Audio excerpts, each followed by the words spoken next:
Most of your professional colleagues, they may just be trying to survive.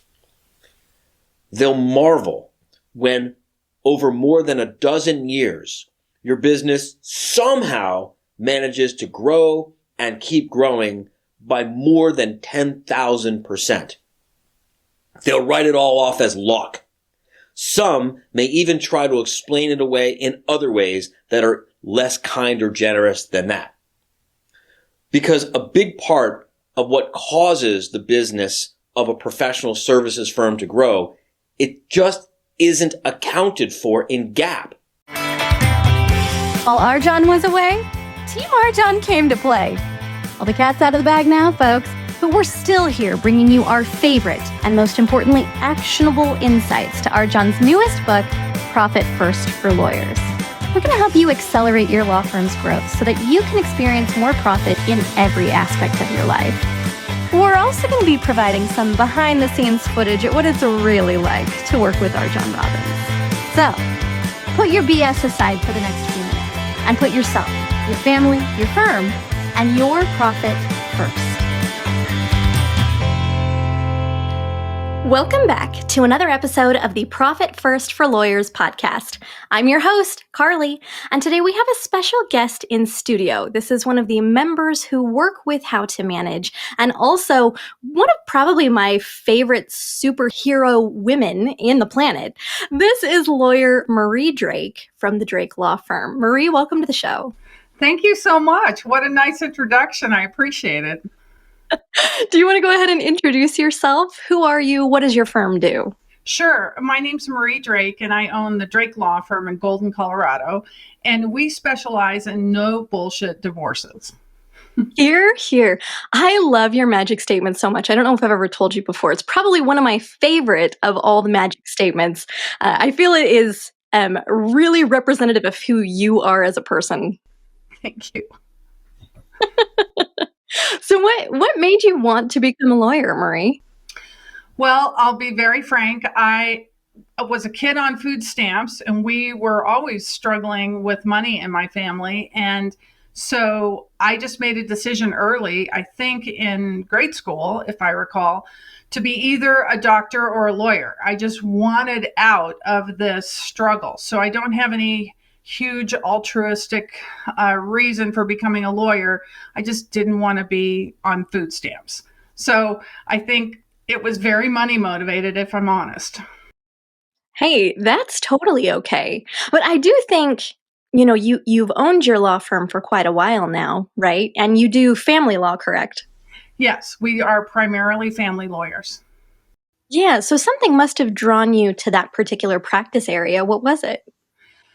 Well, I think I had a natural ability to understand people in crisis, and I had sort of a natural, not always healthy gravitational pull towards other people's trauma.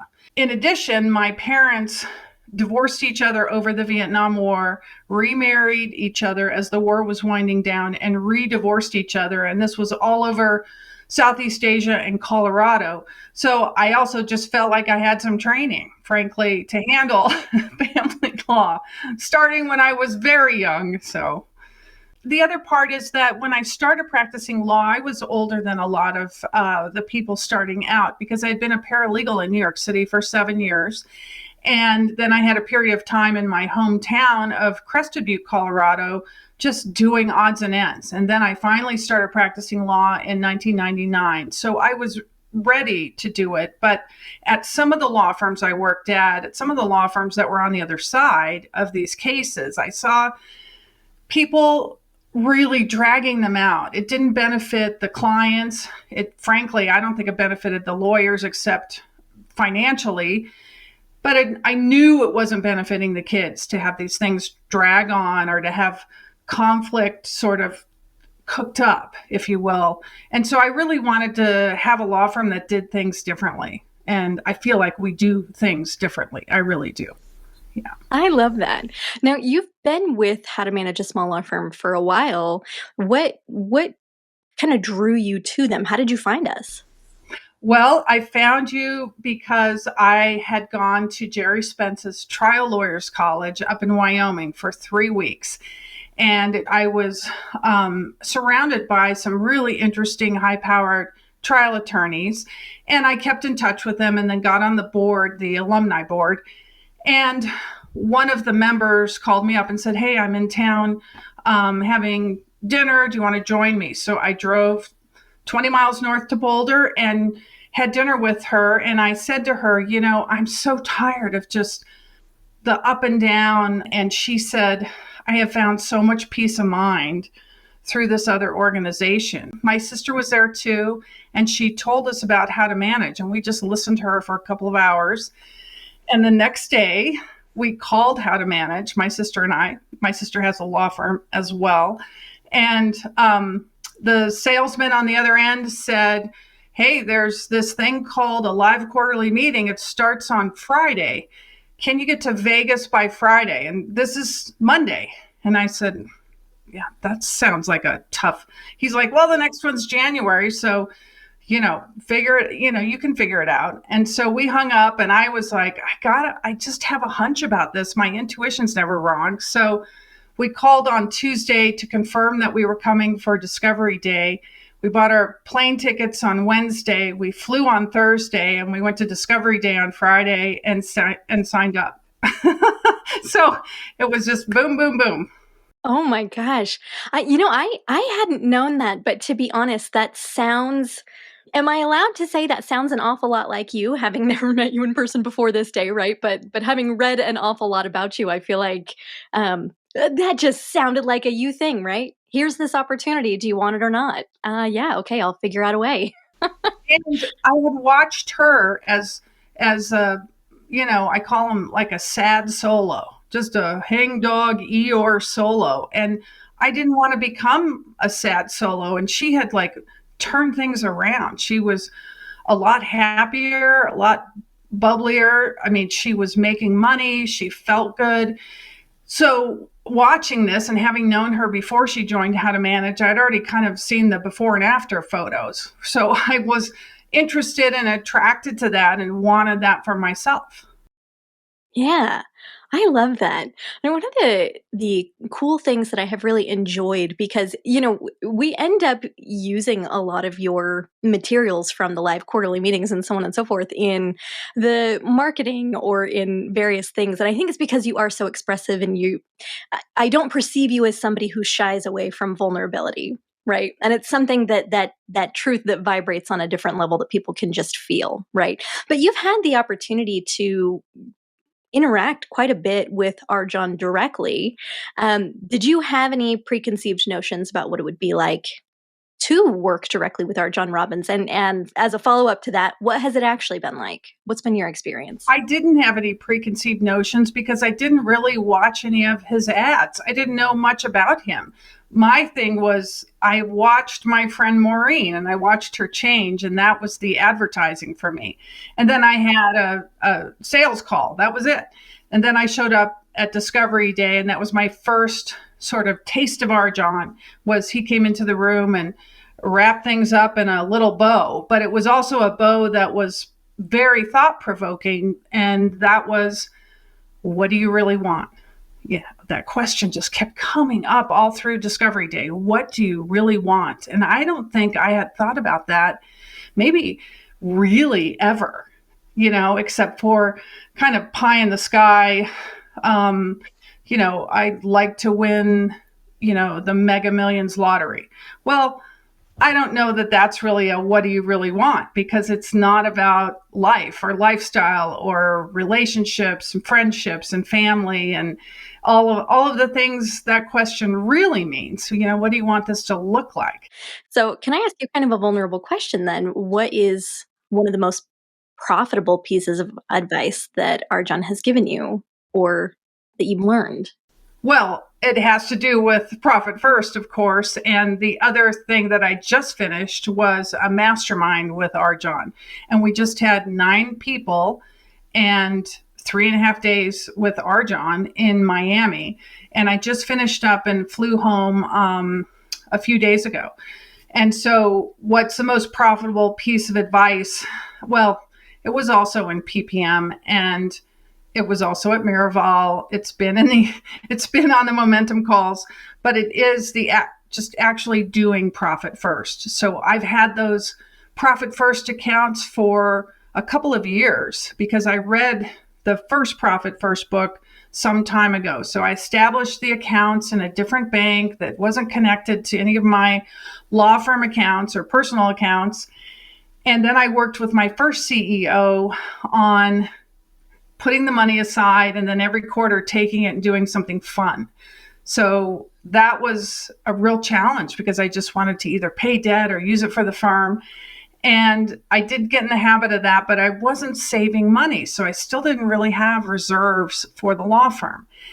And over time, I had to learn the hard way that the profit first isn't just having the accounts or even having a little money in accounts. Profit first, the magic of it for me, and this is my profitable tip of the day, is the magic is the consistency.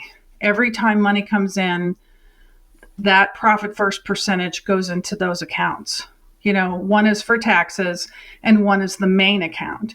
And so just to be perfectly transparent, I recently started doing that. And that was a big result of the mastermind and of just understanding that consistency is the key. And I've never been consistent with it. So there's no time like the present. And here I am, but it's good. And it's, you know, it's the firm is so different than it was when I started HTM. Like it's just night and day. I think that's one of my favorite tidbits from having worked at HTM for a while is Oscar mentioned it in his interview with me a while back. We'll link that in our show notes, but where he said, you know, if it's not a win-win, if we don't both win, then RJon wants no part of it, right? If it's not going to be profitable or valuable or bring additional success to the lives of the people who are signed up, then we're not going to do it, even if it brings how to manage some money on its own. RJon is always, and this has helped me with my own employees, RJon's like, great, you have an idea.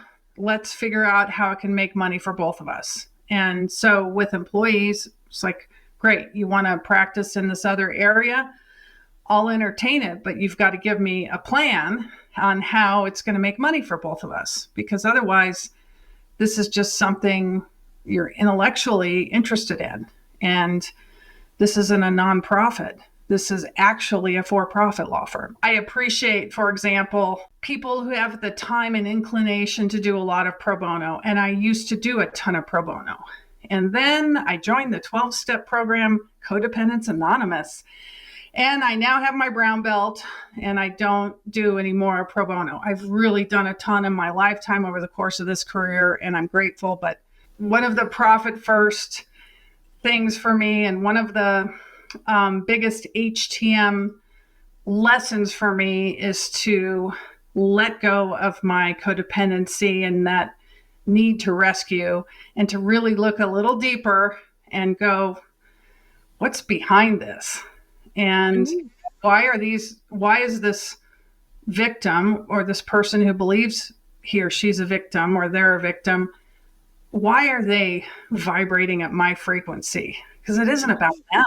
It's about me. It's an energetic thing. And I'm either going to change it or I'm going to keep giving away money. So I've stopped giving away money. That is such a hard thing to do. Obviously, I'm not a lawyer, but I've had my own struggles with boundaries and wanting to rescue people. What was the game changer for you? What helped you decide to take that new step on a new path? Well, frankly, it's a day at a time. So sometimes it's 2 steps forward and then I fall back and I don't even realize I'm starting to fall into rescuer mode. So I have to stay vigilant about it. And sometimes I have to hear a hard truth from someone who loves me that, hey, what is it? Why are you rescuing this person? And, I do think there's a difference between doing that and just being like a caring friend or relative. But I tend to seem to go a step further. And I think for me, just based on the analysis that I've done with people who are smarter about this than I am, is that there's a level of arrogance in me thinking I know best for someone. Oh. I know. And so I have to remember, like, do I really know best? This is a functioning adult who is making their own choices. And what kind of arrogance in me thinks that I should either prevent the choice or that I have a better choice for it? Now, that's different from laying out a bunch of strategies in a complex, high asset family law case. And in those cases, that it's really important that the client has skin in the game and makes their own decisions versus me saying, here's what you should do. And I do have a lot of people come in where someone's been like financially controlling and they've been on a super tight leash for 100 years. And now all of a sudden they're going to be divorced and out in the world. But I have to tell them, look, you're not a victim of this. You made choices to stay in the marriage.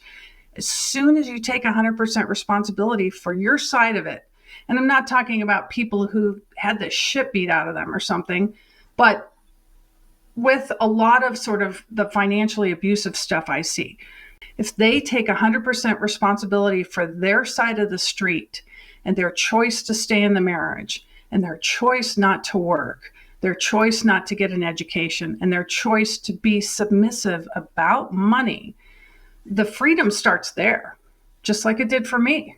And I share how it started for me. It was easy to tell myself I was a victim for a lot of my life, but it wasn't really the truth. Because as soon as I had agency to start making my own decisions and got my first job at 12, I could have started putting some money away. You know what I mean? I could have made some different choices, but I was a little bit spendy in 7th grade, Anyway, I have learned something since then, though, and a big part of it is this idea of paying myself first rather than being codependent, including about money. It sounds like RJon made you read The Power of Ted too, or encouraged it, I should say. It's on our required reading when we get started. And it's really helped in my family law cases. And I recommend it. And sometimes I send people that book. But I read that when I first heard noise about it after joining HTM 4 years ago. And I listened to it again. And then it was assigned to us in PPM. And so we went through it again in more depth with, it was just very helpful. It still is. And I always remember that when I insert myself into a situation as a rescuer, it's inevitable that quote unquote victim will then see me as a perpetrator eventually, and then I'll feel like a victim. And then it's just this cycle that, frankly, in my family is generations deep. So it's exciting to be breaking that, in my lifetime, if you will. Yeah, good for you, Marie. Have you noticed a difference in like kind of the quality of the relationship you have with your clients since adjusting this particular mindset? I know obviously you're still working on it. It's one step at a time, but even still, have you noticed a difference?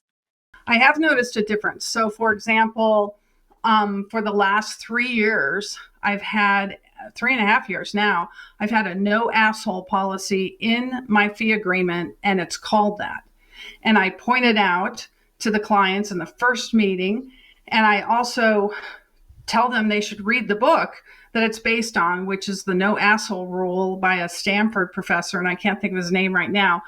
That's a wonderful first sort of boundary around this. And then the other thing that I do is I have the conversation with the client where I take the attorney and counselor at law. I take that counselor at law part seriously. And so we do sit down, and sometimes I do say, look, I'm not going to charge for this, but I'm going to tell you about my experience because I think it might resonate with you. If it doesn't, it doesn't. But here's what's happened for me financially and even in relationships. And here's what could happen to you if you just work on it a little bit. I try to be logical with them. And I do understand that splitting up a family is stressful and it's hard on everybody. But it's also, if it's going to happen and decisions have been made, then you have to reach some point of acceptance and you have to make a decision about taking responsibility for your part of whatever it is, whatever made it fall apart, whatever patterns you've been in, whatever is happening with the children. You have to just go ahead and grow the fuck up. I think I'm going to put that one on my wall. Just and I think there's that cyclical nature of when you get stuck in that victim mindset, you go round and round and round. I really like the perspective of 100% personal responsibility as a pattern disrupt, right? I think there's, part of the power of TED that I really, really enjoy is when you if you stop thinking about yourself, even when your circumstances are way beyond your control and somebody has victimized you. But if you don't think of yourself as a victim, if you think of yourself instead as a creator, then it's that mindset shift where bad stuff still happens. There's really nothing you can do to prevent bad things from happening. If somebody wants to kind of get in the way of your agency on some things,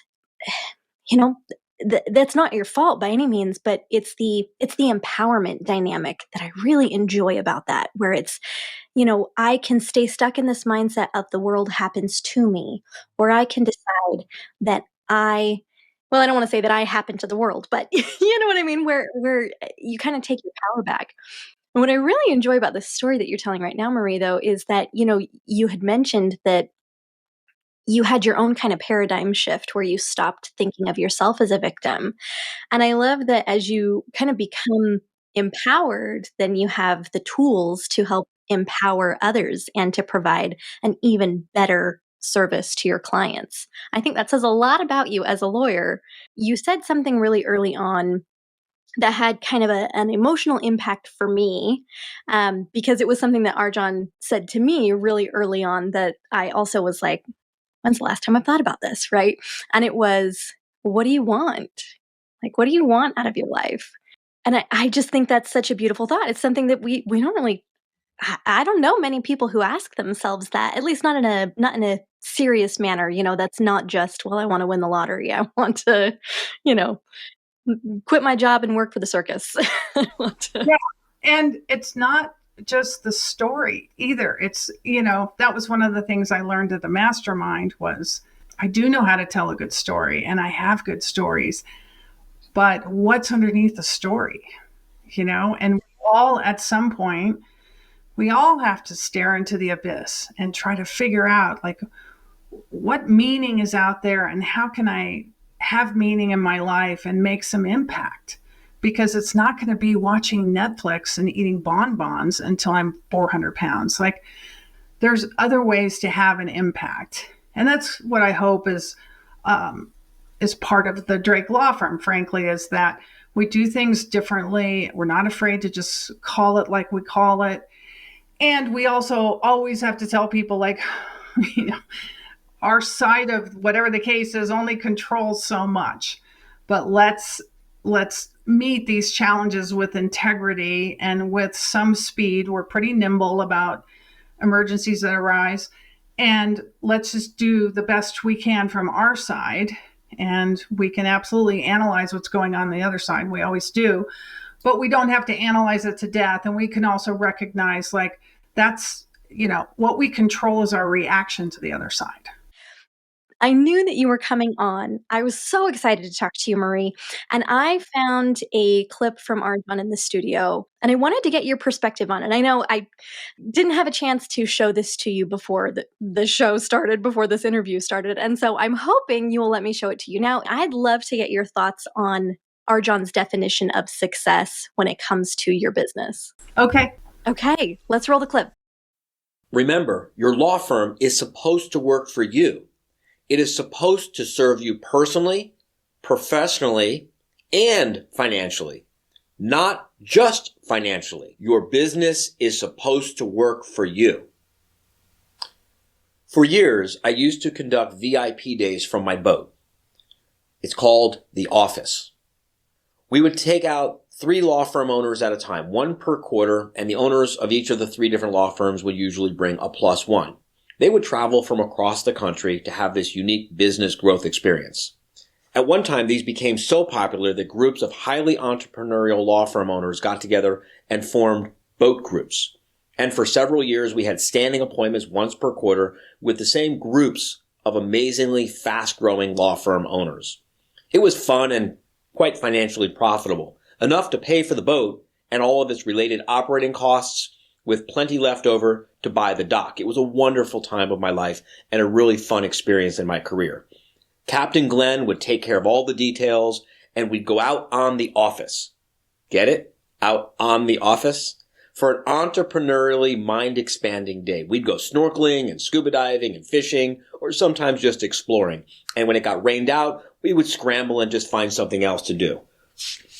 Once we took a Sprinter van in the pouring down rain to an art museum to experience a fully immersive room that was created where you would just sit there and feel like you were in Monet's turn-of-the-century Paris. Some of the greatest inspirations and most out-of-the-box ideas that still drive the growth of my own firm, How to Manage a Small Law Firm, even past $30 million as I write this, those ideas came from those boat days. And the law firms that participated in those boat days have just exploded in all kinds of fun and exciting ways. But my bankers and my CPA, they hated it when I took the whole day to take these small groups of entrepreneurs out on the office. Because the financial profit from those boat days, they paled in comparison to what we earned every time I stepped onto a stage or hosted a webinar to invest a day in the office with my leadership team. But recall my definition of a successful business. To be worthy of being called a successful business in my book, your law firm, and my business too, it must serve you financially.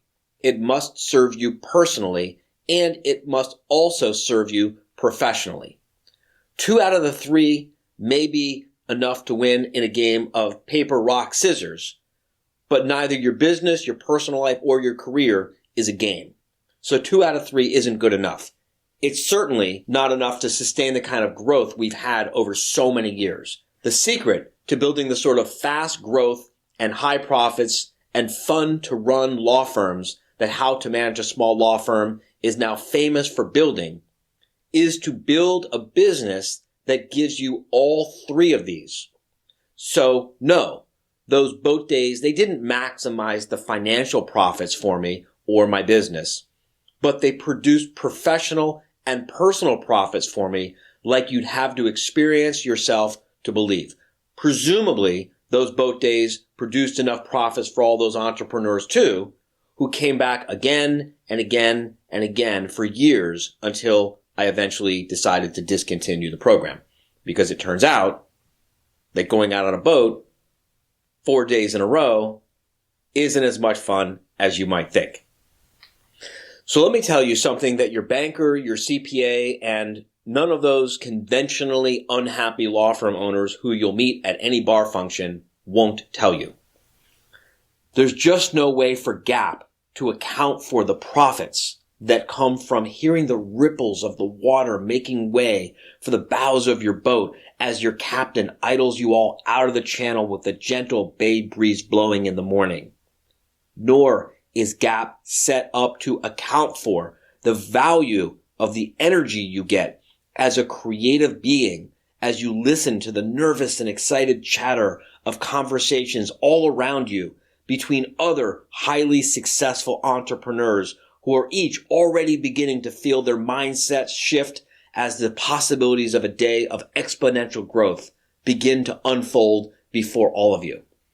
Your banker wants to be sure your law firm can honor the terms of its loan and clear its line of credit for 30 days each year as a way to test the financial viability of the business. Your certified public accountant wants to correctly and accurately account for what has already happened in the past. Most of your professional colleagues, they may just be trying to survive. They'll marvel when over more than a dozen years, your business somehow manages to grow and keep growing by more than 10,000%. They'll write it all off as luck. Some may even try to explain it away in other ways that are less kind or generous than that. Because a big part of what causes the business of a professional services firm to grow, it just isn't accounted for in GAAP. It's invisible and therefore deemed irrelevant by those who can't hear the music. And so they say we are crazy, those of us who are dancing. So look, it can be a lonely place for the owner of a highly successful professional services firm because it requires the courage and strength of conviction to turn your back on conventional wisdom. Yeah, I saw this one. It just made me think of you. I really wanted to see first reaction, Marie. First reaction is it makes me a little verklempt, meaning I think it's such a privilege to get to practice law the way I do. And I get to practice law the way I do because I made a choice to become my own law firm owner. And so I get to do this in a different way.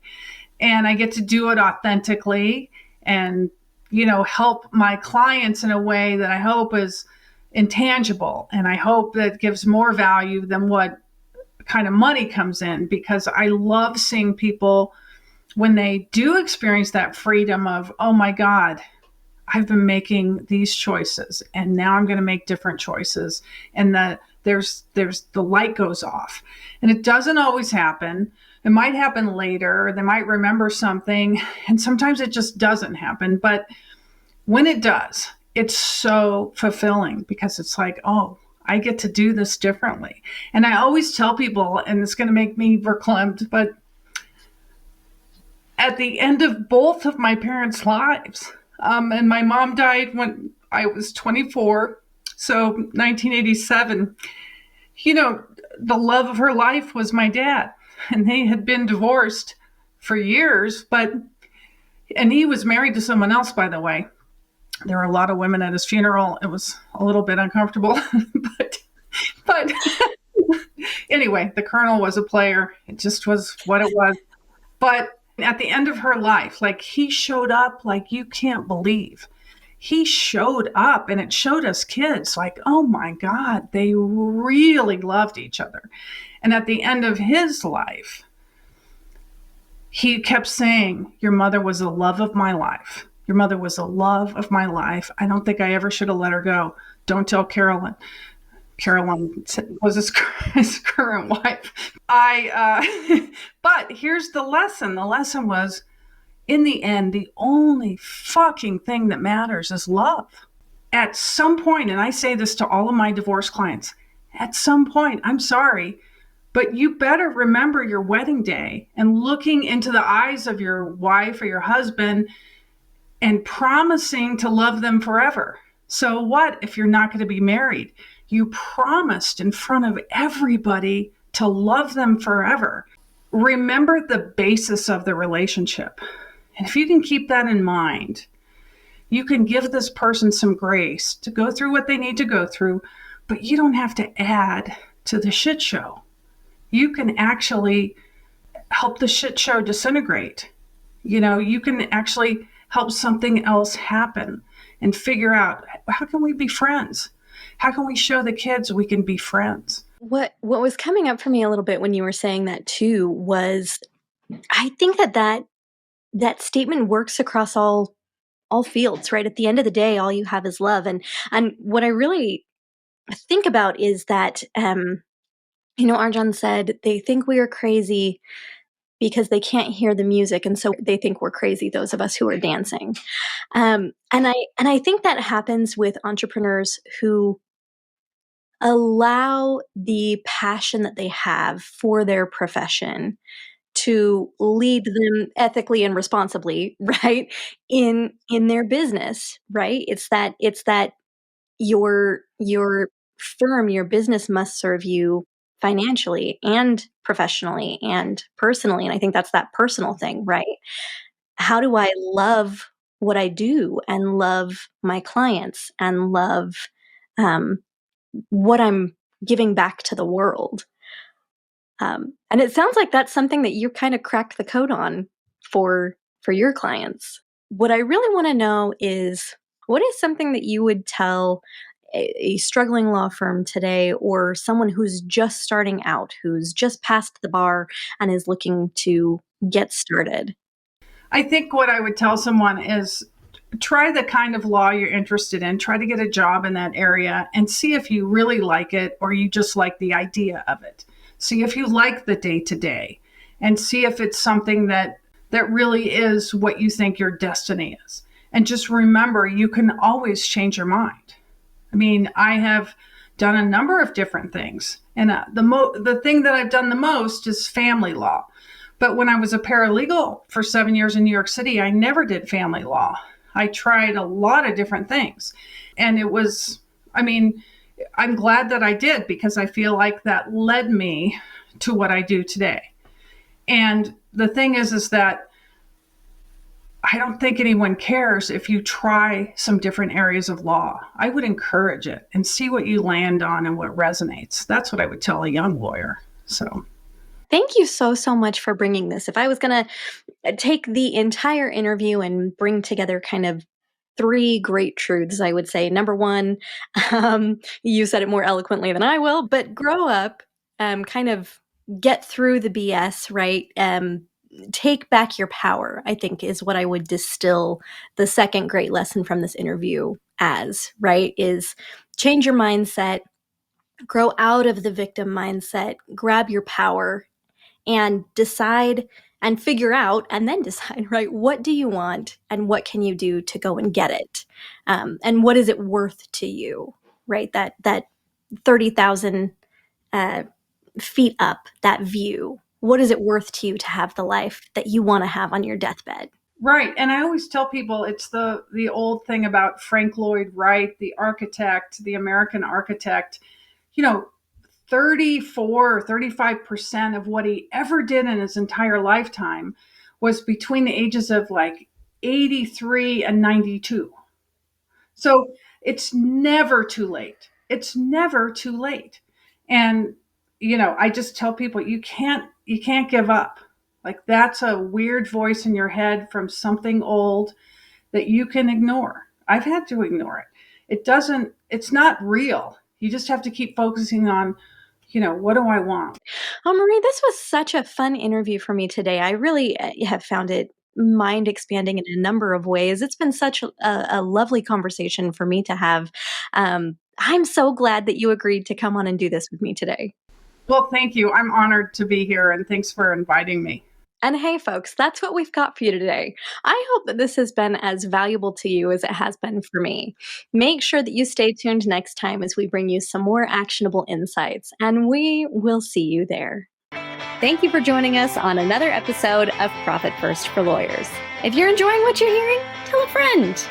And buy your copy of the book at profitfirstforlawyers.com. Your future self will thank you for it. And we will see you next time.